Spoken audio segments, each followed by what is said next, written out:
Hello. प्राणा tutorials के math section में आपका स्वागत है। और हम लोग पढ़ रहे थे फंक्शन। क्या पढ़ रहे थे हम? फंक्शन। फिर से वही एक बार कहूंगा कि कुछ दिनों से हम लोग लेक्चर नहीं ले पाए क्योंकि वातावरण या वेदर कुछ अच्छा नहीं चल रहा है। 10 बार लाइट भी जाती रहती है, इस वजह से हम लोग लेक्चर्स नहीं बना पाए। तो उसको ही कंटिन्यू करते हुए आज हम लोग आगे की बात करते हैं। थोड़ा याद दिलाइए कि हम लोग कहां तक पढ़ चुके थे। थोड़ा इसको मैं आगे ले लेता हूं। ओके, हम लोग सॉरी, ठीक है। तो इसके पहले ये बात होगी फंक्शन की, जिसके पहले हमने सेट और रिलेशन पढ़ा था। उसके बाद ही हम लोग फंक्शन पढ़ेंगे।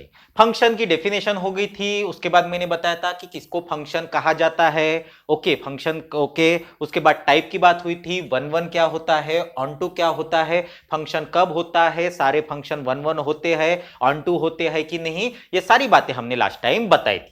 उसके बाद मैंने शायद बताया था आपको अलजेब्रा ऑफ फंक्शन, जहां पर हमने एडिशन की बात की थी, दो फंक्शन के बीच के एडिशन, दो फंक्शन के बीच के सब्ट्रैक्शन, दो फंक्शन के बीच की मल्टीप्लिकेशन और दो फंक्शन के बीच के डिवीजन। उनसे रिलेटेड कुछ क्वेश्चंस भी हुए थे। अब थोड़ा बहुत टाइम ज्यादा हो चुका है इसलिए हमको भी याद नहीं। और उसके बाद हमने कंपोजिशन की भी बात की थी। जो कंपोजिशन बहुत इंपॉर्टेंट हिस्सा था, उसके बारे में भी आज हम भी बात फिर से करेंगे ही। और आज हम बात करेंगे इनवर्स फंक्शन।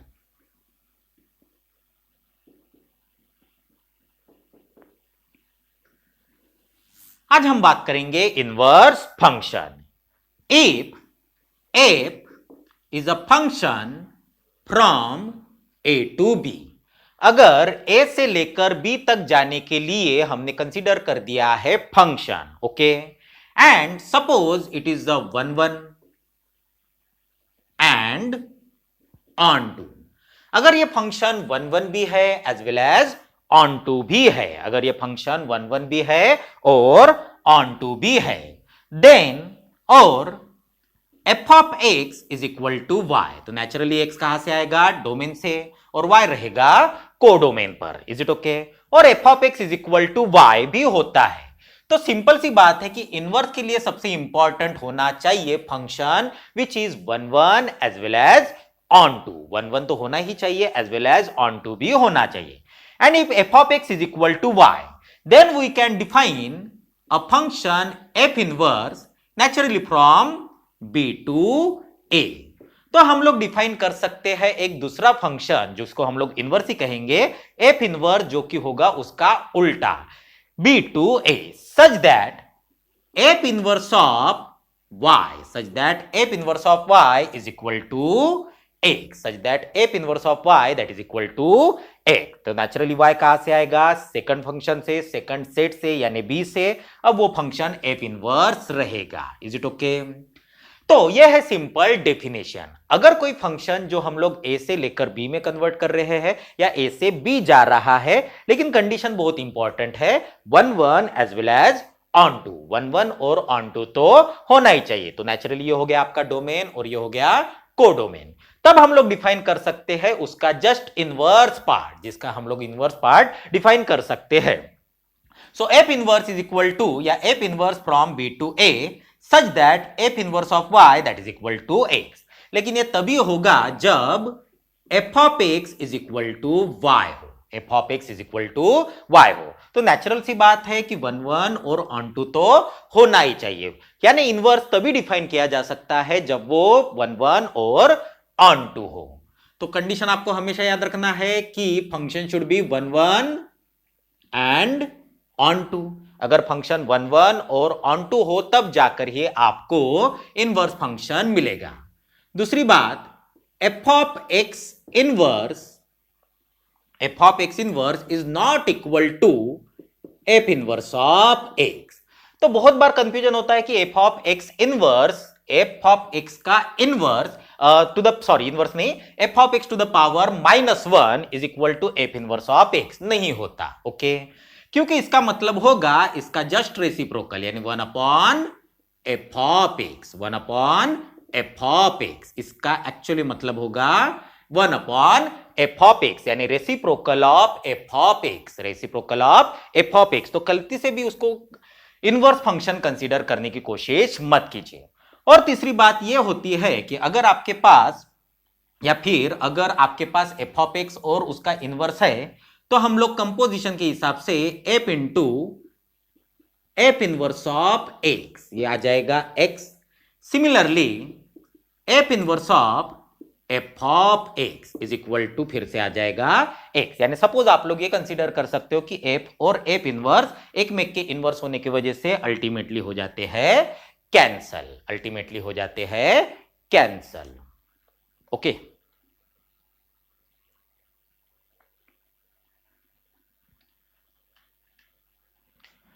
तो ये बातें आपको सिंपल बात याद रखनी है। तो इनवर्स फंक्शन भी बहुत इंपॉर्टेंट टॉपिक हो सकता है, आप लोग बस उसको प्रॉपरली प्रिपेयर कीजिए। Is it okay? चलो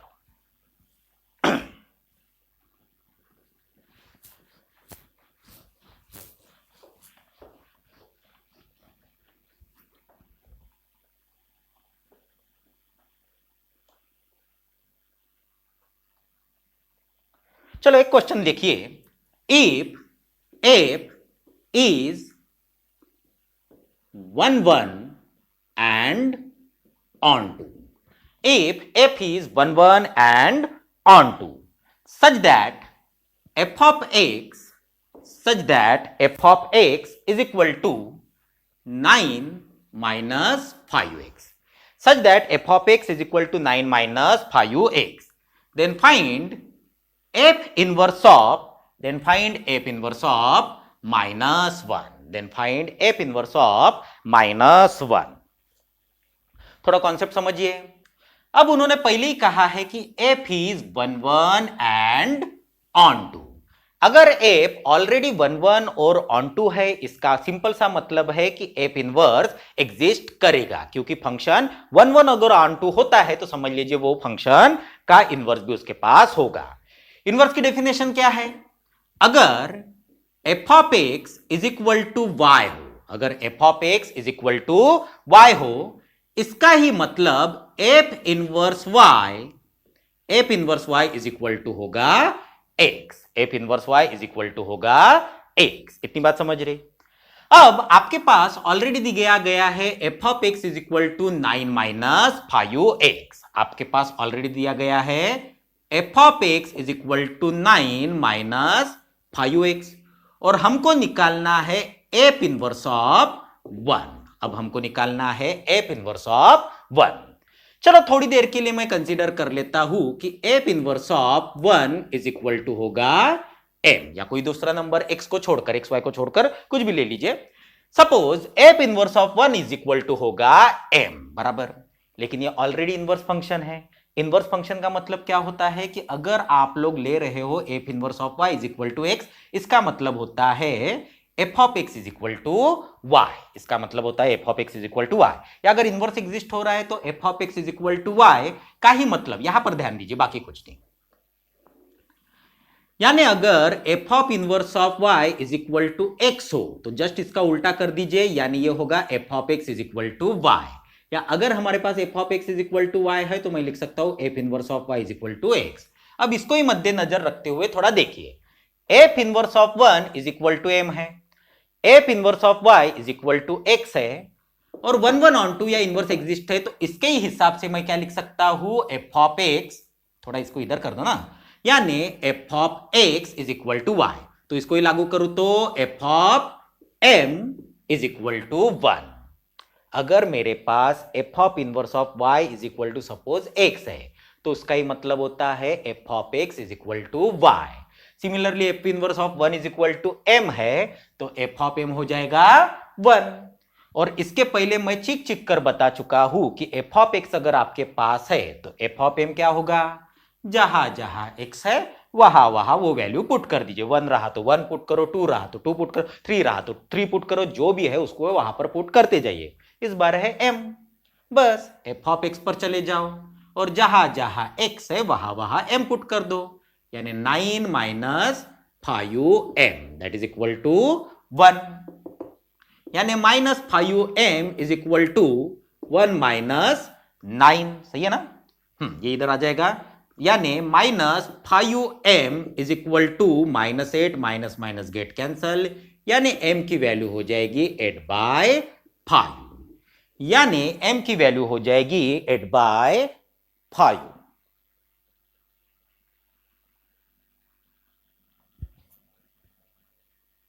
एफ ऑफ यानी m की वैल्यू हो जाएगी 8/5। Is it okay? यानी hence f inverse of 1 is equal to 8/5। f inverse 1 is equal to 8/5। Is it okay?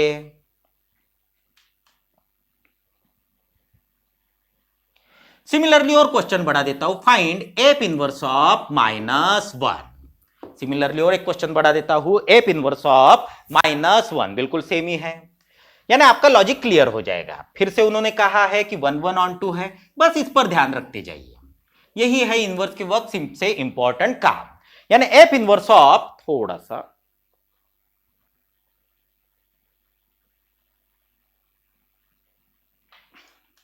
ठीक है, चलो f इनवर्स ऑफ -1, फिर से वही, अगर f of inverse of y is equal to x होता है, that means f of x is equal to y।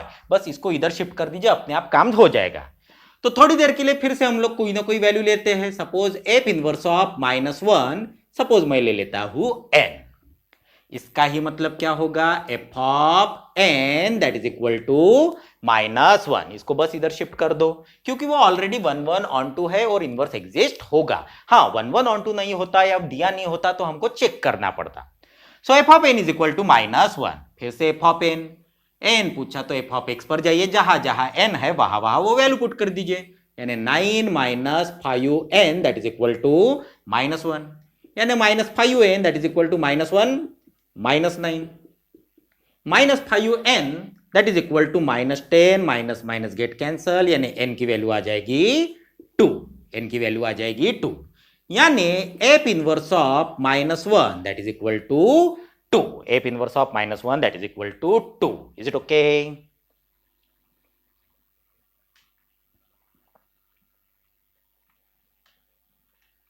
ठीक है।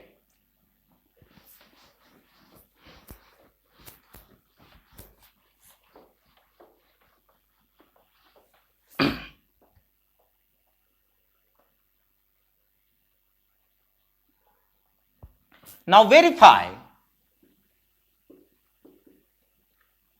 f of x. Now verify f of x is equal to x minus 5 upon 8 and g of x is equal to 8x plus 5. Verify f of x is equal to x minus 5 upon 8 and g of x is equal to 8x plus 5 are inverse function of each other. Are inverse function of each other. इसका मतलब यह है कि f of x का inverse function होगा g of x, या g of x का inverse function होगा f of x। f of x का इनवर्स फंक्शन होगा g of x और g of x का इनवर्स फंक्शन होगा f of x। इसके पहले ही मैंने आपको नोट में बताया है कि f और f inverse of suppose x ले रहा हूं तो ये अल्टीमेटली कैंसिल होंगे, यानी इसकी वैल्यू आएगी x, तब जाकर ही मैं कहता हूं कि ये इसका फंक्शन इनवर्स फंक्शन है। या similarly f inverse of f of x that is equal to again x, यानी f और f इनवर्स कैंसिल हो गया, तब जाकर ही हम लोग कहते हैं। लेकिन दोनों बार देखिए राइट हैंड साइड का आंसर x ही आएगा, यानी x का मतलब वहां पर जो भी वैल्यू रहेगी दोनों साइड अगर इक्वल होते हैं तो हम लोग कहते हैं both are the inverse function of each other. Is it okay? अब हमको चेक करना है कि f ऑफ x और g ऑफ x एक में के फंक्शन है। थोड़ी देर के लिए इसको f इनवर्स x कंसीडर कर लो, थोड़ी देर के लिए समझने के लिए बराबर, और इस प्रॉपर्टी के हिसाब से चलो, यानी f ऑफ f इनवर्स जो कि अब हमारे लिए होगा g of x। Is it okay? चलो left hand right hand side चालू करते हैं, यानी f of g of x, अगर f of g of x और g of f of x अगर दोनों की वैल्यू अगर सेम आ गई तो समझ लेना both are inverse function of each other. थोड़ी देर के लिए इसकी तरह यूज करो ना, यानी वो कैंसिल हो गया, वही वैल्यू आएगी। अब मैं आपको बोल रहा हूं f of g of x, f of g of x. तो जी ऑफ एक्स मतलब या f of g of x मतलब जहां जहां एक्स है वहां वहां जी ऑफ एक्स पुट करो, लेकिन कहां पर? एफ ऑफ एक्स पर जाओ। तो एफ ऑफ एक्स हमारे पास है एक्स माइनस 5/8, एक्स माइनस 5/8। यही इजी तरीका रहेगा। अरे बाबा, अगर आपके पास एफ ऑफ एक्स है एक्स स्क्वायर प्लस 5 और मैं कहूं कि एफ ऑफ 3 क्या होगा, तो सिंपल सा मतलब क्या है, जहां जहां एक्स है वहां वहां 3 पुट करो, लेकिन जाओ कहां पर? एफ ऑफ एक्स पर ही जाओ। कहां पर? एफ ऑफ एक्स पर ही। तो in a similar way f of g of x, यानी एक्स के बदले कौन आ गया? G of x. जाओगे कहां पर? एफ ऑफ एक्स में। चलो एफ ऑफ एक्स मर जाओ और जहां जहां एक्स है वहां वहां जी ऑफ एक्स पुट करो। तो यहां पर आ जाओ, तो एक्स के बदले जी ऑफ एक्स माइनस 5/8, ये होगा आपका आंसर। लेकिन जी ऑफ एक्स क्या है? यहां पर आ जाइए, जी ऑफ एक्स है 8x प्लस 5 बराबर, और ये बाकी का बचा कुचा -5/8, तो ये कैंसल, 8x/8, यानी आंसर आएगा x। यानी लेफ्ट हैंड साइड या पहला टर्म आपके पास आ रहा है x। सिमिलरली इसके लिए बार चेक करते हैं। Now g of f of x, now g of f of x, कहां पर जाएंगे हम? जी पर जाएंगे। जहां जहां एक्स था वहां वहां एफ ऑफ एक्स। चलो आ जाओ, यानी 8x के बदले f of x and plus 5, so 8 f of x. आ जाओ f of x, f of x x minus 5/8 and plus 5, 8 get cancel, यानी x minus 5 plus 5, -5 plus 5 get cancel, यानी आपके पास फिर से मिलेगा x। यानी इन दोनों ऑब्जर्वेशन से हमको ऐसा पता चल रहा है कि f of g of x या फिर g of f of x both are equal. अगर ये दोनों इक्वल आ रहे हैं, इसके पहले मैं बता चुका हूं ना, f of f inverse x या फिर f inverse of f of x, इन दोनों की value like cancel, answer x ही आएगा बराबर, यानी आंसर एक्स ही आएगा, क्योंकि ये एक में के इनवर्स है। लेफ्ट से राइट जाओ या राइट से लेफ्ट जाओ, दोनों का आंसर सेम ही आ रहा है। इसका मतलब both are the function of x, both are the function of x आ गया। That means f of x and g of x are both are the function of both are inverse function of each other। ठीक है, और एक question लेता हूं। तो जब भी इनवर्स चेक करना हो f of g of x as well as g of f of x check कर लीजिए, अपने आप आंसर आ जाएगा।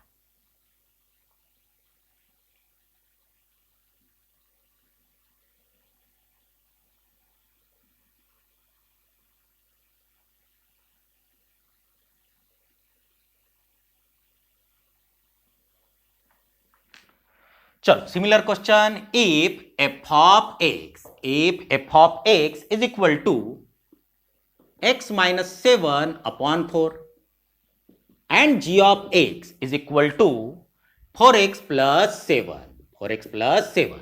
फिर से हमको चेक करना है कि both are inverse of each other है या नहीं। तो जिसके लिए सिंपल तरीका यही है, f of g of x check करो as well as g of f of x check करो। चलो पहले f of g of x के बदले आ चुका है जी ऑफ एक्स बराबर, एफ पर चले जाओ, जहां जहां एक्स है वहां वहां जी ऑफ एक्स, यानी जी ऑफ एक्स माइनस 7/4 आ गया। But g of x 4x plus 7 minus 7/4। अरे बाबा, जी ऑफ एक्स के बदले ये पुट करो ना, 7 माइनस 7 कैंसल, 4x/4 कैंसल, यानी बचेगा सिर्फ x। तो ये तो हो गया आपका पहला पार्ट। सिमिलरली चेक करो g of f of x, g of f of x, जी पूछा है तो जी पर जाओ और जहां जहां एक्स है वहां वहां एफ ऑफ एक्स, यानी 4 एफ ऑफ एक्स प्लस 7। कुछ एक जैसा ही था क्या? हो सकता है। सो 4 into F of x minus 7/4 and plus 7, 4 cancel, यानी x माइनस 7 प्लस 7, दोनों कैंसल हो गए, यानी फिर से आ गया x। तो लेफ्ट हैंड साइड भी चेक करो, राइट हैंड साइड भी चेक करो। इसका मतलब f of g of x और g of f of x both are equal, that means both are the inverse function of each other, both are the inverse function of each other. Hope so थोड़ा सा समझ गया होगा। अगले lecture में भी composition और इसकी बात हम लोग थोड़ी करेंगे, उसके बाद कुछ ग्राफ बचे हुए हैं वो हम लोग कंप्लीट करेंगे, और उसके बाद वही कि कुछ कॉम्पिटिटिव में आए हुए सवाल मैं सॉल्व करने की कोशिश करेंगे। Is it okay? चलो, मैं माफी मांगना चाहूंगा कि थोड़ा सा लेक्चर्स आजकल ब्रेक गिर चुका है, इसमें नेचुरल सी बात है कि हमारी उतनी गलती नहीं है। ओके, चलो आज के लिए इतना ही। फिर से वही like share and subscribe, like share and subscribe, as well as हमारा वेबसाइट का भी काम हो चुका है, तो आप लोग वहां पर भी विजिट कर सकते हैं। बहुत जल्दी ऑफलाइन क्लासेस भी हम लोग वैसे तो चालू हो चुके हैं थोड़ा बहुत, लेकिन और हम लोग आगे का प्रोसीड करने की कोशिश करेंगे। चलो, थैंक यू।